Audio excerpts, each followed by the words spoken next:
এখনকার স্টুডেন্টরা এত ইন্টেলিজেন্ট হয়ে গেছে, বাপরে বলাই যায় না।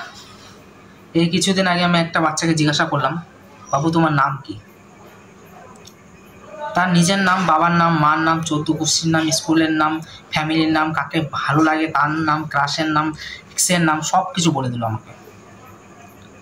মানে যেই প্রশ্নটা আমি করতে যাচ্ছিলাম ওটাও বলে দিল, যেটা করতাম না কখনো ওই প্রশ্নের অ্যান্সারও ও দিয়ে দিল। মানে কখনো করতামই না ওই প্রশ্ন, ওটাও বলে দিল। একদম ট্যালেন্টেড এখনকার ছেলেমেয়েরা। আমার মনে আছে আমাদের সময় যখন আমাকে কেউ নাম জিজ্ঞাসা করত, বাবু তোমার নাম কি? নাম বলো, নাম। আরে ভয় পাও না, নাম জিজ্ঞাসা করছি, নাম বলো।